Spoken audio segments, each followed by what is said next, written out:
Pernahkah kamu membaca sebuah artikel ilmiah dan menemukan banyak nama penulis serta tahun yang muncul di dalam tanda kurung? Itu bukan hiasan, tapi kutipan. Kutipan adalah sebuah proses yang mengacu pada sumber informasi dalam karya tulis ataupun penelitian. Kutipan dibagi menjadi dua, kutipan langsung dan kutipan tidak langsung. Kutipan langsung adalah kutipan yang mengambil secara persis dari sumber aslinya tanpa merubah apapun. Contohnya seperti ini. Ciri-ciri kutipan langsung ditandai dengan adanya tanda petik. Selanjutnya, kutipan tidak langsung. Kutipan tidak langsung adalah kutipan yang mengambil inti atau gagasan dari sumber, lalu ditulis ulang dengan kata-kata sendiri atau parafrase. Contohnya seperti ini. Kutipan secara tidak langsung biasanya dalam bentuk pernyataan. Kutipan memiliki beberapa gaya. Yang pertama ada APA, MLA, dan juga Chicago. Yang pertama ada APA atau American Psychological Association. Contohnya seperti ini. Dan yang kedua ada MLA atau Asosiasi Bahasa Modern. Contohnya seperti ini. Dan yang ketiga ada Chicago. Contohnya seperti ini.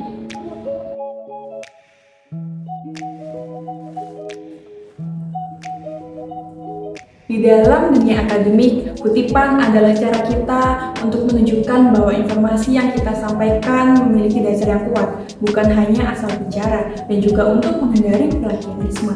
Tapi, apakah semua kutipan yang telah kita gunakan itu sudah dengan cara yang benar? Di video ini, kita akan membongkar bagaimana teknik kutipan yang digunakan dalam beberapa artikel jurnal, dan apakah ada kesalahan yang tidak disadari oleh penulisnya. Yuk, kita mulai!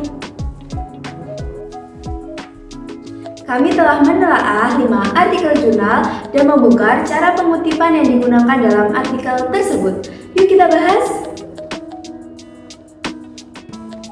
Pada jurnal ini terdapat 2 kesalahan. Yang pertama, kesalahan seperti ini. Yang kedua, kesalahan seperti ini. Gaya yang digunakan dalam pengutipan artikel tersebut adalah gaya APA. Akan tetapi terdapat kesalahan, yaitu ketidakkonsistenan dalam penulisan kutipan DKK dan et al. Seharusnya diselaraskan dari awal sampai akhir artikel. Jika et al semua. Dalam jurnal ini terdapat 2 kesalahan. Yang pertama seperti ini. Dan yang kedua seperti ini. Teknik yang digunakan dalam pengutipan artikel tersebut adalah APA.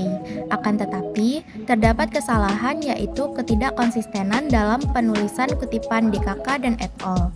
Seharusnya diselaraskan dari awal sampai akhir artikel. Jika et al semua.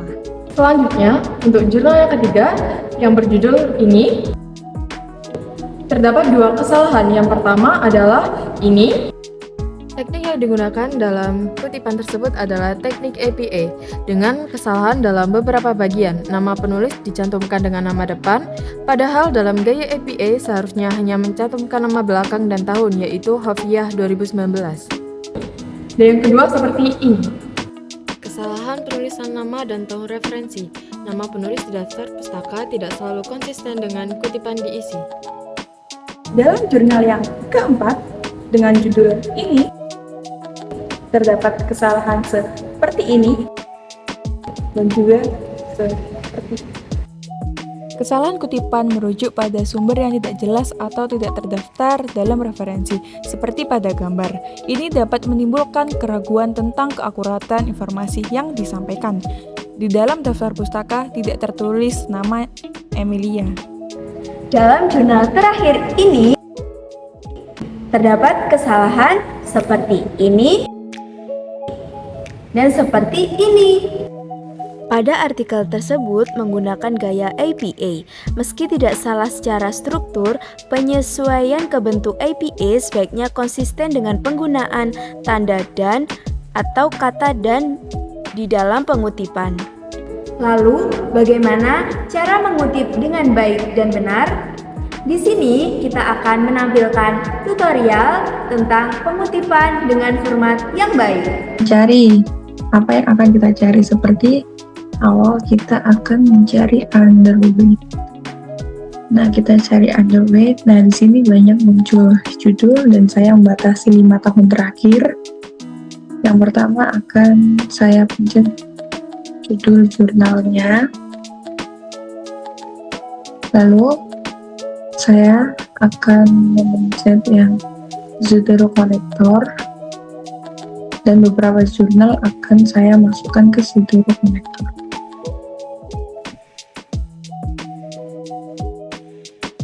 Dan setelah memasukkan ke Zotero Connector, pastikan Anda memencet down agar pasti masuk ke Zotero-nya. Nah, setelah itu kita masuk ke Zotero. Nah, di sini sudah dapat terlihat beberapa jurnal yang telah saya masukkan tadi. Nah, ini setelah itu kita akan mencoba menyalin salah satu kalimat dari artikel yang sudah kita salin judulnya tadi. Seperti ini. Ini kita salin dan kita pindah ke Word yang telah kita siapkan. Kita salin. Nah, setelah itu bagaimana caranya biar bisa muncul citasi itu? Kita pencet Zotero, lalu kita pencet add atau edit citation.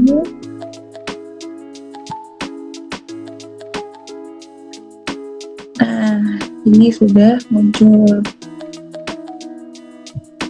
Kalau ingin memastikan penulisnya itu bisa kita lihat di sini siapa nama penulisnya. Nah, ini kan nama penulisnya Ulrich Kans.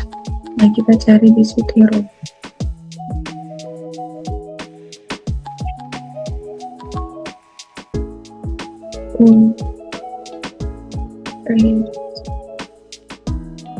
Nah, ini sudah muncul nama penulisnya. Lalu kita pencet enter. Nah, kita balik ke Word lagi. Nah, di sini sudah muncul citasinya. Oke, sekali lagi kita akan mencari jurnal lagi.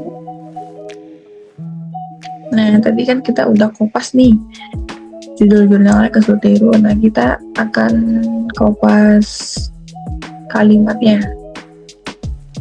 Misalnya ini ya. Kita kopas ke Word seperti tadi. Nah, seperti ini. Lalu kita pencet lagi add atau edit citation. Nah, tadi kita lihat dulu nama autornya. Nama autornya Baruch Beletew. Kita cari di Zotero-nya.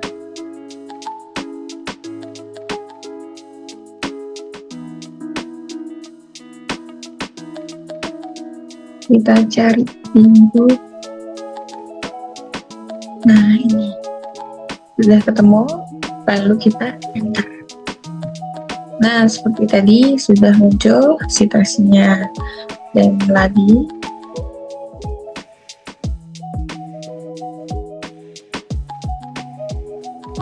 yang kita itu yang pakai Zotero itu hanya tahunya saja tanpa nama penulisnya. Nah, bagaimana caranya? Akan kita cari tahu caranya bagaimana, dan akan saya ajarkan bagaimana sih caranya kalau misal pakai yang meminta autor. Nah, seperti tadi kita salin ke Zotero Connector terlebih dahulu. Kita pastikan pencet down, lalu kita kopas kalimat ini. Jadi namanya thank you.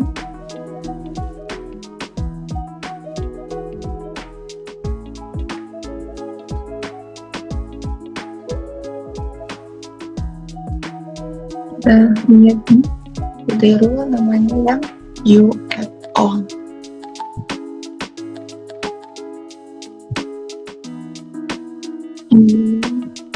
Atau kalau enggak lebih mudahnya itu seperti ini. Mungkin kalian takut salah nulis nama, jadi kita kopas seperti ini terlebih dahulu, lalu kita kopas yang namanya aja, Ctrl C, lalu ininya dihapus, lalu di Ctrl V. Nah ini kan namanya aja, lalu kita pencet lagi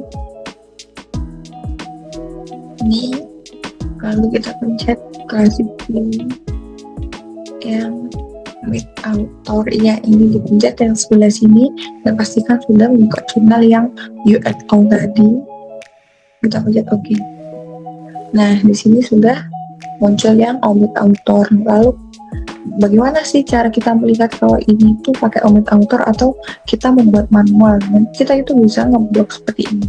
Nah kelihatan bedanya kalau misal saya tulis manual seperti ini 24 seperti ini. Nah kalau misal saya blok, nah nanti bakal ketahuan kalau yang pakai omit author atau yang sama tidak pakai omit author. Jadi kalian harus hati-hati ya.